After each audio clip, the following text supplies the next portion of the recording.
Assalamualaikum, Shalom, Om Swastiastu, Namo Buddhaya, Salam Kebajikan. Perkenalkan, nama saya Stephen Clay, bersama rekan saya Naufal Altaf Nabawi, Hanifah Kartika, Andrean Eko, dan Lutfi Alfian. Kami dari kelompok 3 mahasiswa Universitas Mercu Buana. Pada kesempatan kali ini kami hendak membagikan tutorial bagaimana cara menganalisa atau mendapatkan persamaan regresi linear berganda pada program SPSS.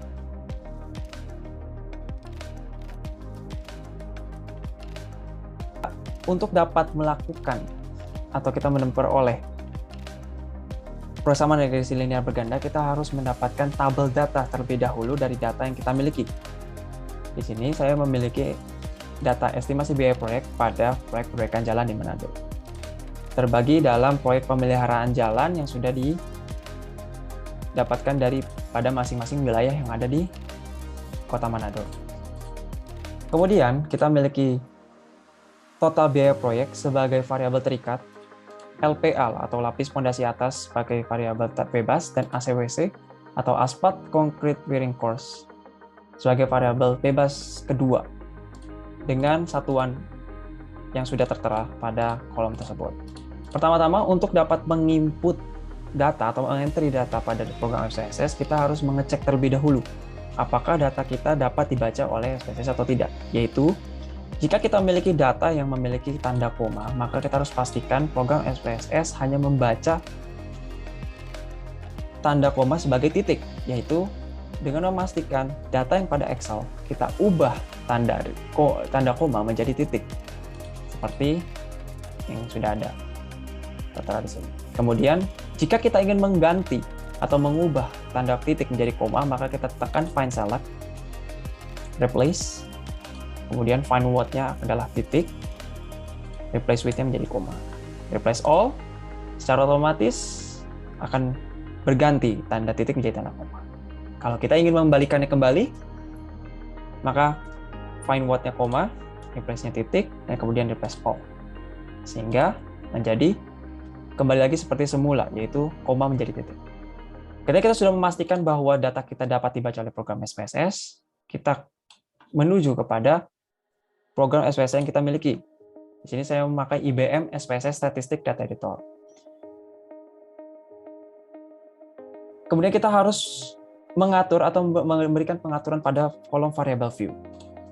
Ada name dengan nama variabel yang kita miliki, yaitu kami akan anggap di sini untuk variabel terikat yaitu huruf Y.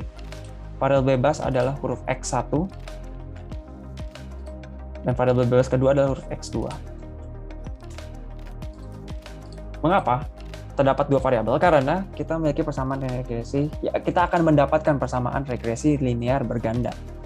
Kita membutuhkan lebih daripada satu variabel bebas tentunya. Kemudian pada kolom width kita naikkan saja 12 supaya dapat terbaca lebih banyak ya. Karena angka yang kita miliki pada tabel data yang kita punya di estimasi biaya ini merupakan rupiah yang lebih daripada jutaan atau bisa kita katakan miliar, yang membutuhkan tentunya lebih dari 8 digit atau 8 karakter. Oleh karena itu, pada variabel Y agar dapat terbaca semua, kita ubah width-nya menjadi angka sekira-kira cukupnya adalah 12. Pada label kita namakan sesuai dengan nama kolom yang ada, yaitu total biaya proyek. Kemudian pada variabel pertama, variabel bebas pertama yaitu ada LPA atau lapis pondasi atas. Variabel kedua adalah ACWC atau Asphalt Concrete Wearing Course.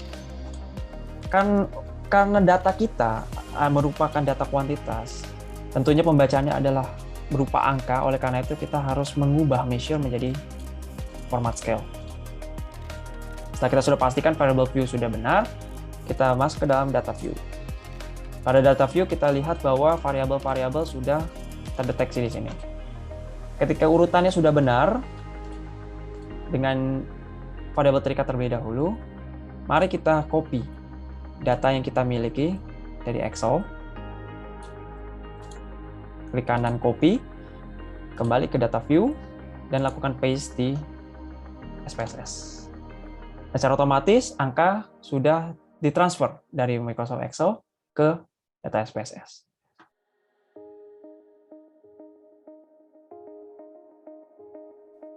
Untuk dapat memperoleh persamaan regresi linear berganda yang akan kita proses dalam PSPSS ini, kita harus mendapatkan data-data terlebih dahulu sebagai bagian dari uji dengan membuktikan bahwa variabel-variabel kita ini memberikan pengaruh terhadap variabel terikat yang kita punya. Yang pertama, kita lakukan analisa deskriptif statistik, yaitu dengan menekan analyze, deskriptif statistik, kemudian deskriptives. Nah, pada kolom variabel, kita input semua variabel yang ada, klik option untuk memberikan data yang lebih lengkap. Kita hanya tinggal perlu untuk menekan atau mengklik centang pada variance, range, dan SMR. Kita pastikan meannya tercentang, pastikan display order variable list-nya kita on-kan. Kemudian continue, kemudian OK. Dan secara otomatis pada output yang kita miliki pada data SPSS ini, yaitu adalah data deskriptif statistik ini. Ya, dengan N merupakan banyaknya data yang kita miliki, yaitu ada sebanyak 31 data, range, minimum, maksimum, mean, standard deviation, dan variance yang sesuai dengan apa yang kita inginkan.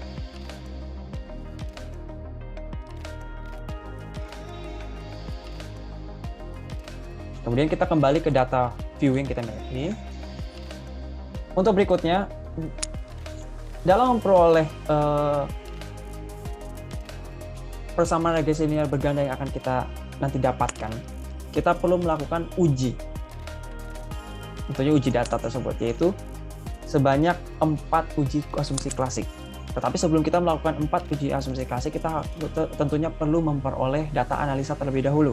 Yaitu pertama kita lakukan uji normalitas. Data-data dalam uji normalitas pertama yang kita harus lakukan adalah klik analyze, kemudian regression, kemudian linear. Dilanjutkan dengan kita menginput data dependent dan independennya. Dengan data dependent merupakan variabel terikat, yaitu adalah variabel Y, dan data independent merupakan variabel bebas, yaitu variabel X. LPA dan ACWC kita input.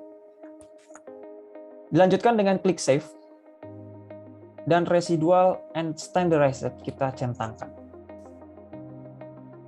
Kemudian continue, klik OK.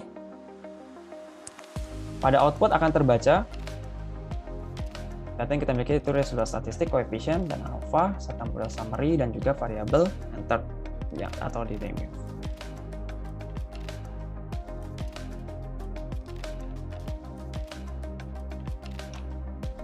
Langkah berikutnya, kita perlu memperoleh one sample homograph,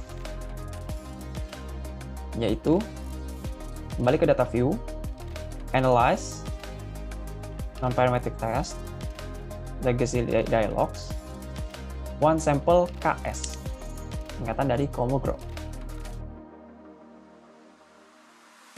Pada test variable list, kita input unstandardized residual yang tadi kita peroleh dari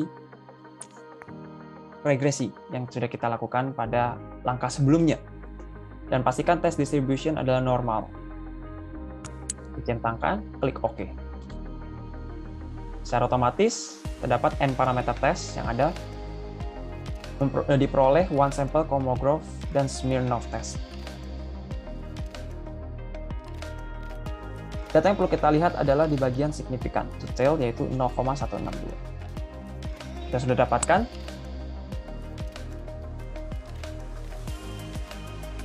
Langkah berikutnya, untuk menguji apakah data kita disebut normal atau abnormal, kita dapat melakukannya dengan melakukan atau memperoleh grafik normal t-plot, yaitu kembali ke data view, analyze, regression, linear. Pastikan dependent dan independent sudah benar, seperti yang seperti langkah sebelumnya. Kemudian kita klik statistik, kita centangkan estimates, model fit, covariance matrix, collinearity diagnosis, dan Durbin-Watson. Klik continue, dan klik OK. Oke, untuk mendapatkan tabel atau grafik pivot,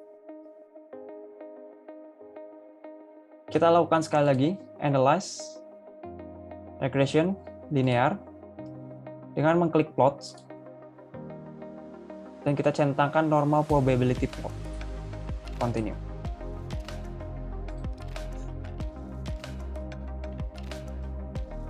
Klik OK. Pada regression, kita dapatkan chart atau grafik yang akan kita lihat apakah dari pengujian normalitas data kita disebut dengan normal. Bisa kita lihat bahwa poin-poin di sini tersebar mendekati garis normal. Kita tidak mendeteksi adanya titik yang jauh daripada garis normal. Dapat kita nyatakan bahwa tabel data yang kita miliki atau data-data yang kita miliki termasuk dengan normal. Setelah kita dapat memastikan data sudah lolos uji normalitas, maka kita dapat melanjutkan langkah berikutnya. Langkah berikutnya kita kembali ke data view. Kita bisa lihat bahwa terdapat beberapa residual di sini. Nah, tapi karena nilainya sama, kita bisa delete saja atau kita hapus saja karena nilainya sama. Kita tidak perlu menggunakan residual lebih daripada satu.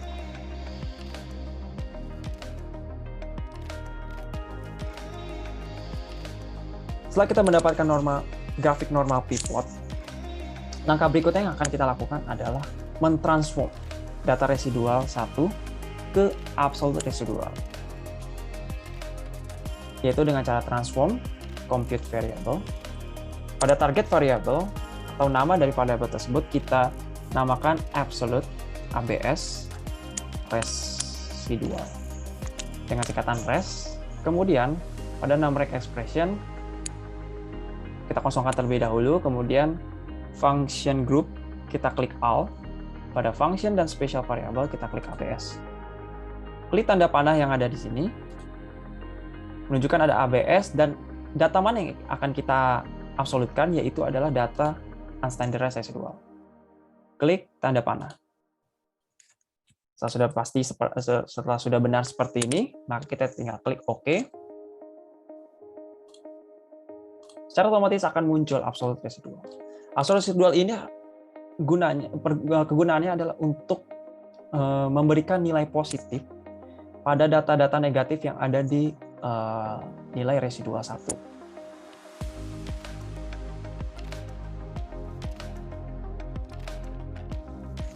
Langkah berikutnya, setelah kita mendapatkan absolute residual, mari kita lakukan uji berikutnya, yaitu adalah uji multikolinearitas. Untuk kita dapat melakukan uji multikolinearitas, pertama kita lakukan regression, analyze regression, kemudian linear. Analyze, regression, dan linear. Kemudian kita ubah dependent menjadi absolute res.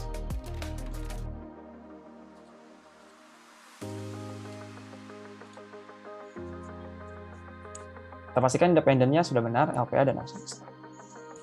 Setelah itu, kita klik statistik, covariance matrix, collinearity diagnosis, Durbin-Watson, estimate, dan model fit sudah dicentangkan. Continue, plotnya, normal probability plot kita hapus saja dulu terlebih dahulu, continue, kemudian klik OK. Kita dapatkan untuk koefisien pada tabel tolerance dan PIV, yaitu dengan dependent variabelnya adalah absolute res.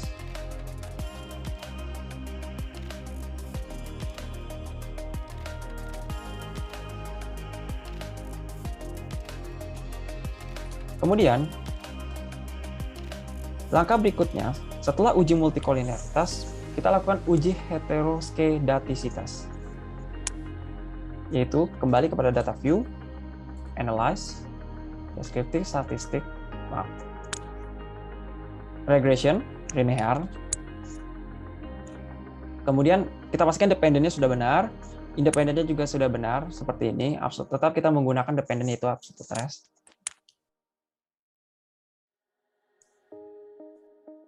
Plot, normal probability plot.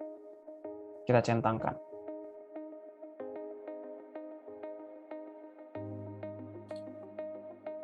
Dengan variabel X yaitu S-resid, dan maaf, terbalik. Untuk variabel Y adalah S-resid, dan variabel X adalah Z-parent. Kemudian kita continue.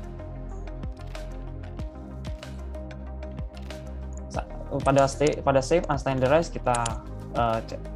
kita tidak usah centangkan dulu, kemudian continue, kemudian OK.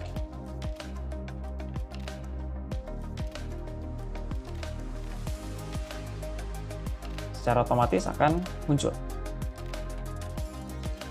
normal p-plot dan juga scatter plot yang ada pada dependent variable. Kita bisa lihat bahwa pada dependent variable ABSS, scatter plot tersebar tidak membentuk pola yang beraturan atau tidak membentuk pola tertentu. Data tersebar dan tidak ada yang berhimpit juga, membuktikan bahwa tidak ada terjadi heteroskedastisitas pada data yang kita miliki.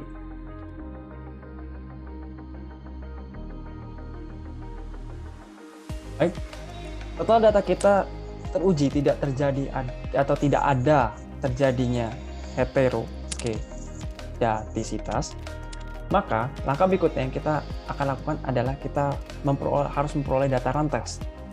Pertama, kita klik Analyze, Non-Parametric Test, Legacy Dialog, kemudian Run. Klik Run. Pada test variable list, kita input unstandardized residual.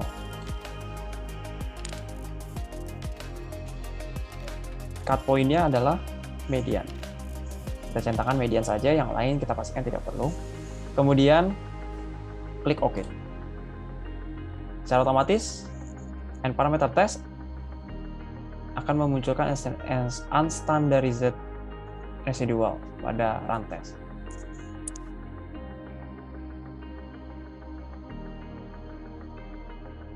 Baik, setelah tabel data sudah diperoleh, maka kemudian kita baru bisa melakukan pengujian terhadap data-data yang sudah kita lakukan atau kita sudah proses di SPSS yang tadi.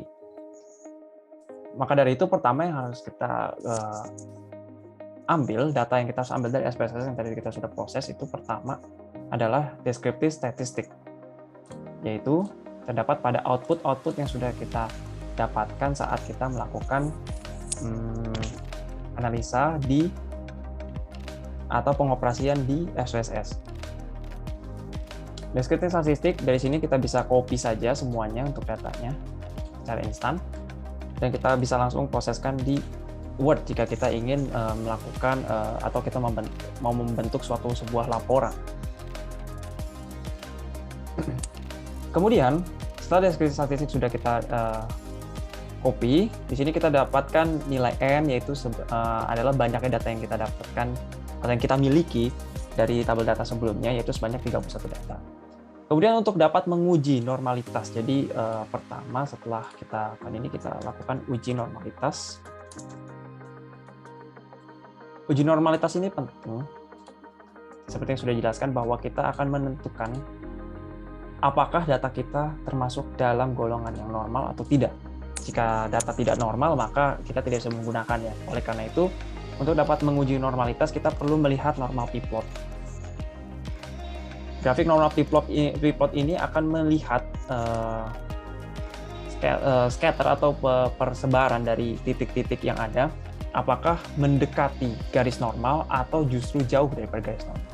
Bisa kita lihat bahwa titik-titik yang ada pada normal p-plot ini, grafik normal p-plot ini cenderung mendekati garis normal. Oleh karena itu, dapat disimpulkan bahwa pada grafik regression standardized residual ini berdasarkan dependent variable total biaya proyek itu bisa dikatakan dengan normal. Tetapi kita bisa melakukan uji normal kembali setelah kita melihat dari tabel one sample Kolmogorov-Smirnov test, yaitu kita bisa melihat dari kolom atau row di signifikan to tail sebesar 0,162. Nilai 0,162 berdasarkan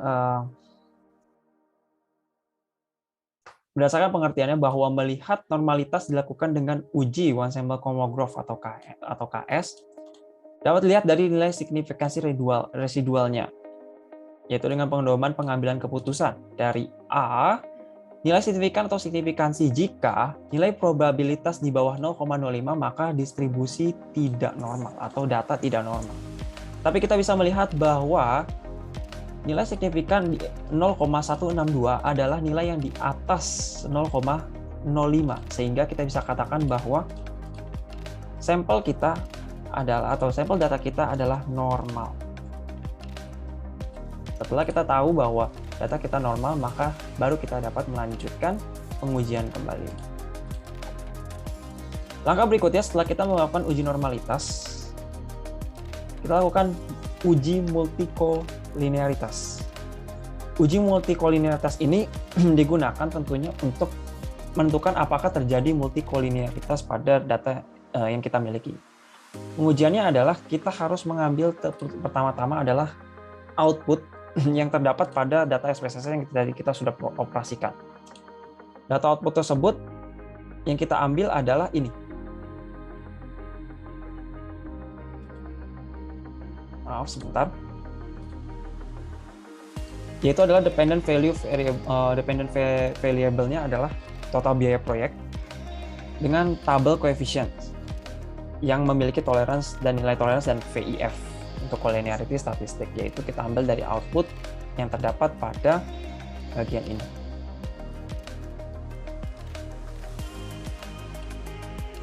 Kita copy yang bagian ini, masukkan ke Word. Jadilah seperti ini. Untuk dapat mengujinya, agar tidak terjadi multikolinearitas, nilai tolerance harus di atas 0,1, sedangkan nilai VIF harus di bawah 10 untuk masing-masing variabel bebas yang ada.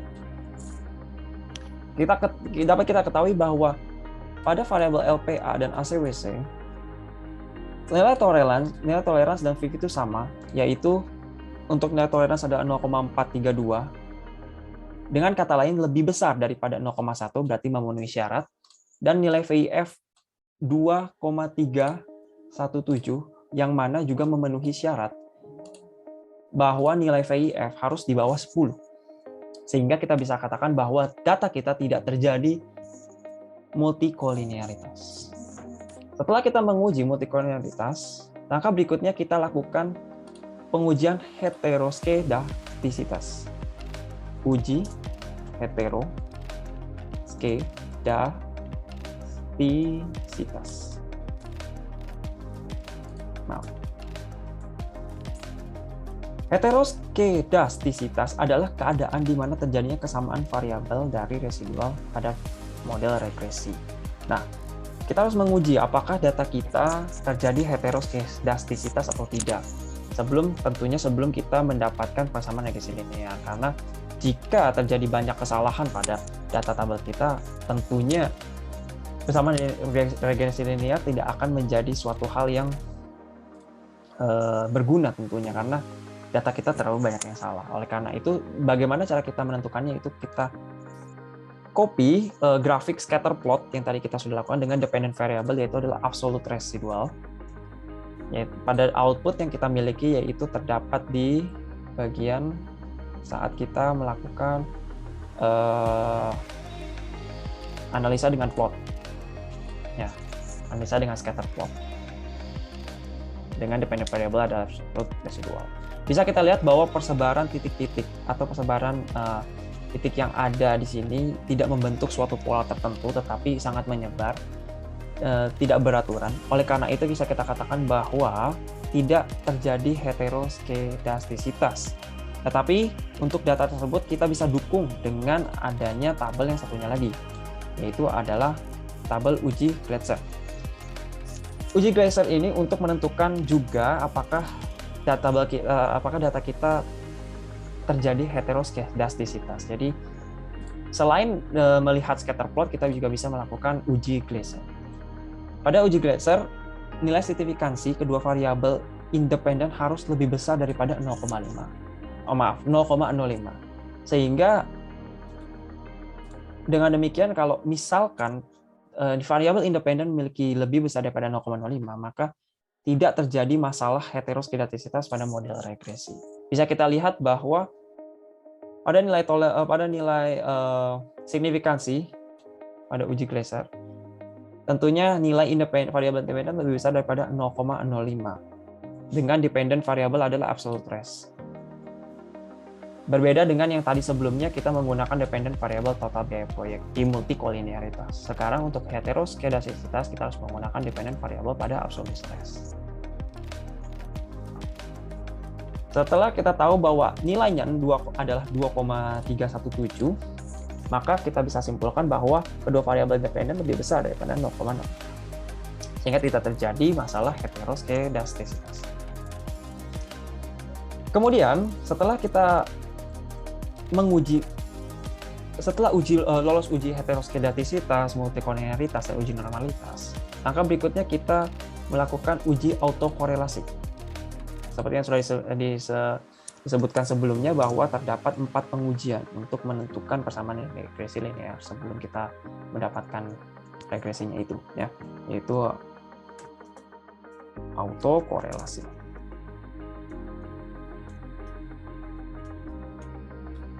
Untuk dapat lolos dari uji autokorelasi, pertama kita lakukan run test seperti yang tadi kita lakukan pada pengoperasian SPSS. Kita copy tabel data yang terdapat di output ke Word. Di sini kita harus melihat bahwa untuk nilai variabel listnya adalah harus unstandardized residual. Di sana kita ambil bagian signifikansi, yaitu assign sync to tail, dan nilainya adalah 0,068. Berdasarkan run test, kriteria pengujiannya yaitu apabila signifikansi lebih besar daripada 0,05, maka data antar residual tidak terdapat hubungan korelasi dan data bersifat random atau acak. Kalau misalkan lebih kecil, sedangkan lebih kecil daripada 0,5, maka terdapat hubungan korelasi yang bersifat tidak random. Nah, untuk dapat menentukannya apakah terjadi random atau tidak random, kita bisa melihat dari nilai signifikansi, yaitu sebesar 0,068, yang mana lebih besar daripada 0,05. Sehingga bisa kita katakan bahwa tidak terdapat hubungan korelasi atau data bersifat random atau acak. Sehingga kita bisa katakan bahwa data tersebut adalah H0. Data pengujian adalah H0. Oke, data pengujian adalah H0.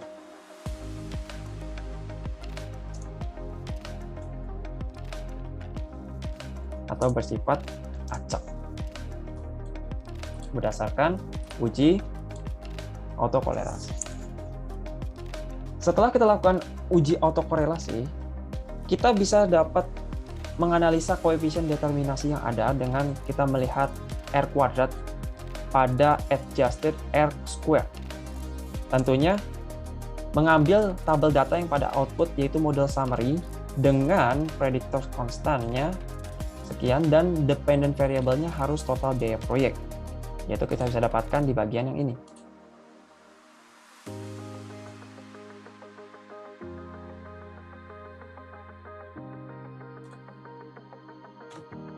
Bagian ini kita copy, kemudian kita paste di Word.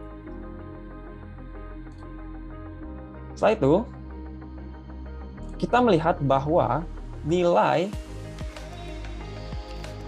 koefisien determinasi yang terdapat pada SJSR adalah sebesar 0,889. Nilai SJSR square atau koefisien determinasi bernilai di antara 0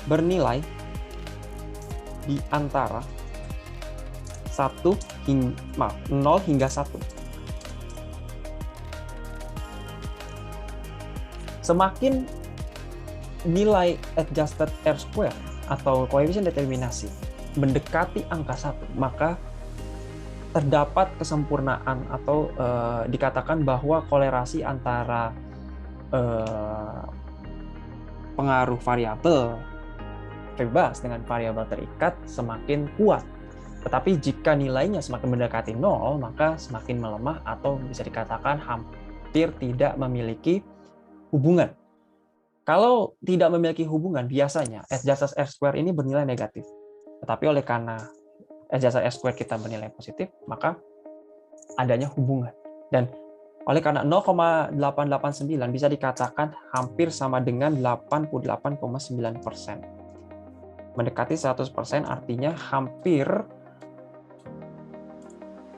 sempurna dan bisa dikatakan tergolong sangat kuat kolerasi antara variabel bebas dengan variabel terikatnya, yaitu LPA dan ACWC dengan total biaya proyek.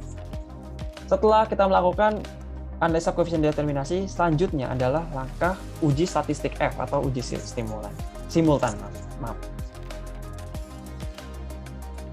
Kita copy pada tabel ANOVA yang kita miliki dengan dependent variable yaitu total biaya proyek. Kita dapatkan dari output yang tadi kita sudah dapat. Nah, yang kita sudah operasikan daripada data SPSS yaitu di bagian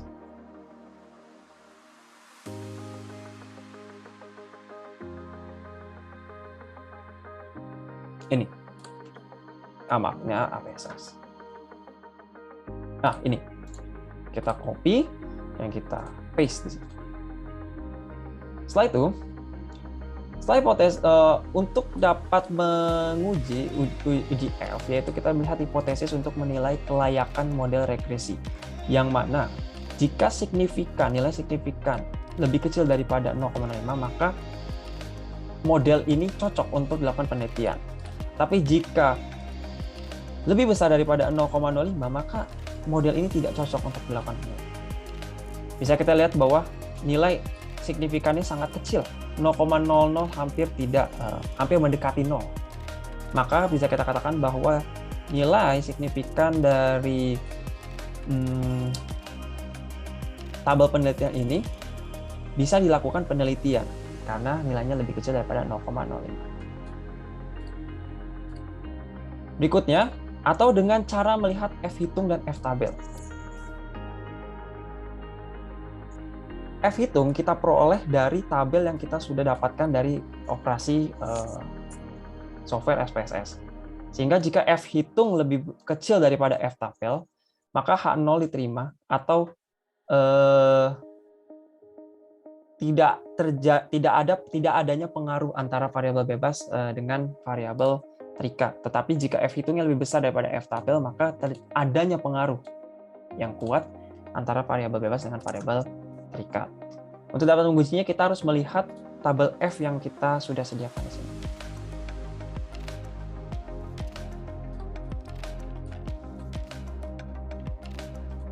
Untuk dapat menentukannya, di sini terdapat DF, yaitu pembilang N1, dan DF untuk penyebut dan N2.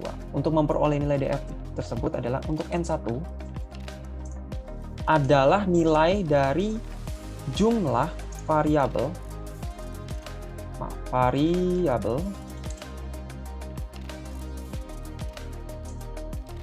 bebas atau X-nya.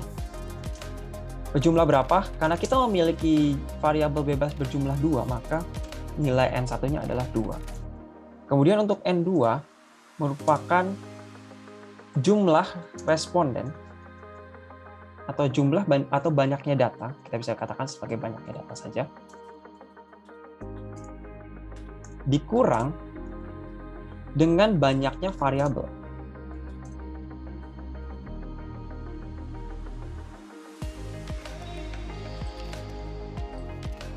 Oleh karena kita memiliki banyaknya data tadi pada deskripsi statistik sebanyak 31, ya, maka nilai banyaknya data adalah 31 dikurang dengan banyaknya variabel.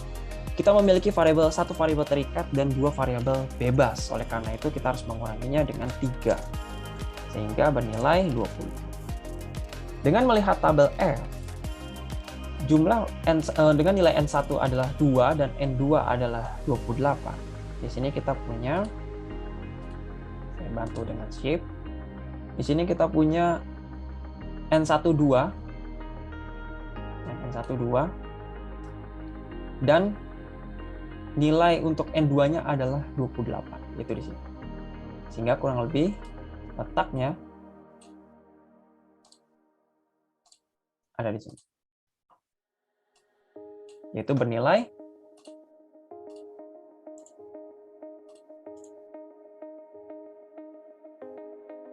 kita bisa gunakan no fill supaya kelihatan, dan kita bisa ubah outline-nya menjadi warna merah supaya lebih jelas. Yang bernilai 2,95. Dari F hitung kita bernilai 121,701, sehingga dapat diketahui bahwa F hitung dapat disimpulkan, bahwa F hitung lebih besar daripada F tabel, dengan nilai F hitung sama dengan 121,701 tentunya lebih besar daripada F tabel yang bernilai 2,59.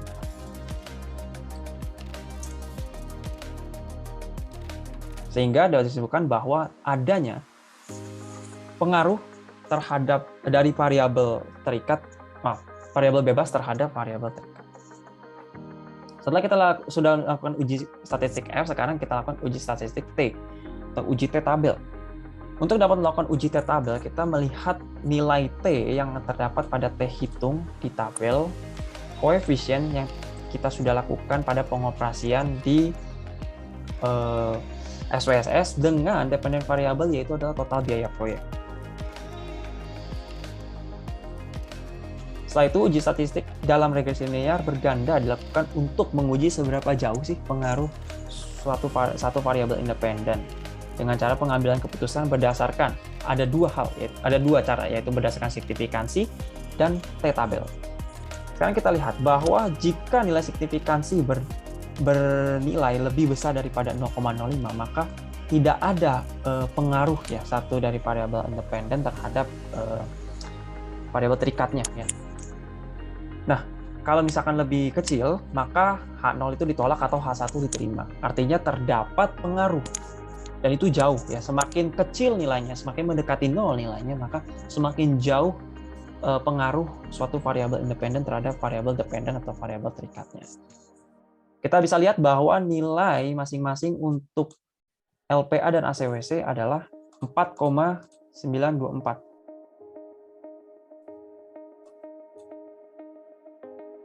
Maka, signifikansi. Salah.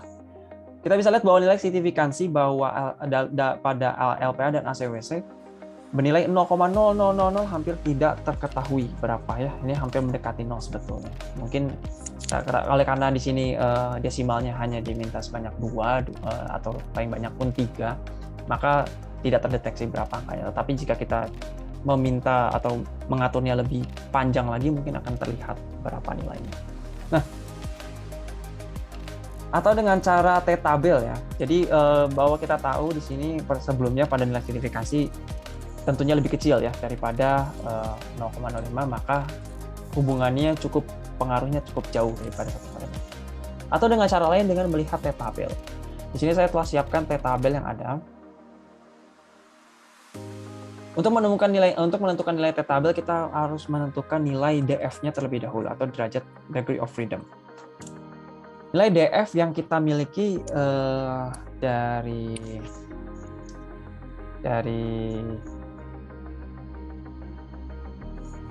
untuk tabel T, yaitu adalah banyaknya data dikurangi dengan banyaknya variabel.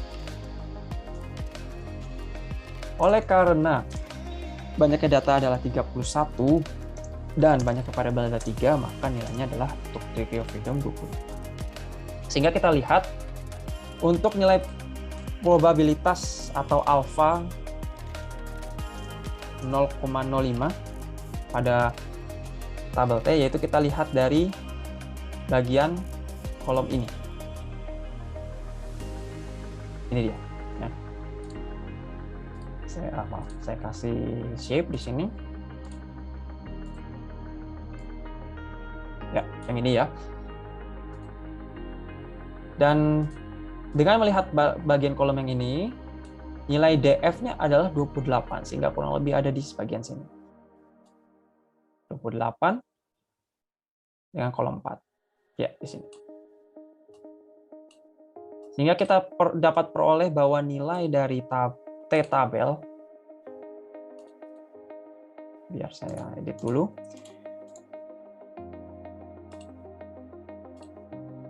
adalah 2,04841. Sehingga bisa dikatakan bahwa T hitung kita untuk masing-masing setiap variabel bebas LPA adalah 924. Dan untuk T hitung yang kita punya di ACWC adalah 6,013. Keduanya memiliki nilai yang lebih besar daripada nilai T pada tabel. Sehingga bisa kita katakan jika T hitung lebih besar daripada T tabel, maka H0 ditolak atau H1 diterima. Dengan kata lain, bahwa pengaruh variabel independen terhadap variabel dependen cukup jauh, sebab nilainya di atas T tabel. Sehingga kita bisa katakan bahwa data ini lolos uji statistik T. Setelah kita mengetahui bahwa semua dalam pengujian telah lolos, maka baru kita dapat menentukan besarnya persamaan regresi linear berganda tersebut. Untuk dapat menentukan persamaan regresi linear berganda, kita membutuhkan tabel yang terdapat pada koefisien dan dependent variable total biaya proyek. Dengan menarik Y sama dengan menarik rumus Y sama dengan A ditambah B1 dan B2, X1 dan X2, yang mana Y merupakan variabel dependent, A merupakan konstanta, B merupakan koefisien daripada variabel pertama, variabel bebas pertama maksudnya, dan B2 merupakan koefisien daripada variabel bebas kedua, maka hubungan persamaan garis atau persamaan regresi linear berganda yang kita miliki daripada tabel tersebut yakni adalah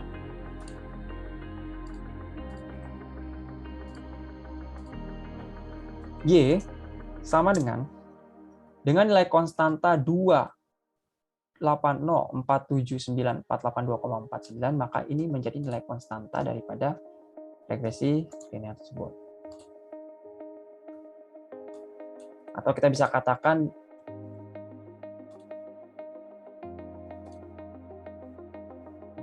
$289.479.482,429 ditambah dengan koefisien daripada variabel pertama, yaitu 2,378,529,629. Kita lakukan copy di sini, lakukan paste di sini, dan dengan variabel X1.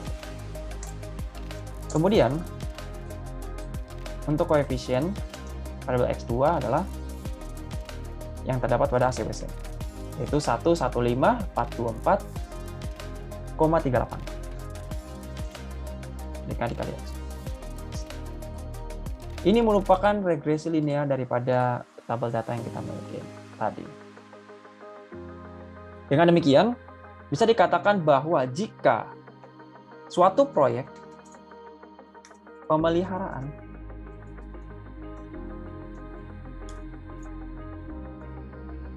apabila tidak terjadi pemeliharaan atau maintenance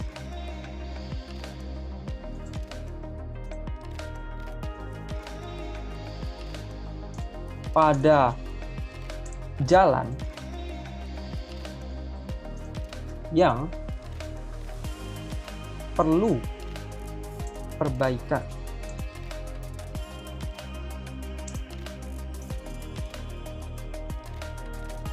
LPA atau lapis pondasi atas dan ACWC, maka biaya perbaikan atau pemeliharaan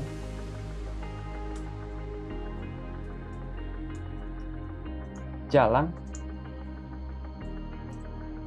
sebesar 280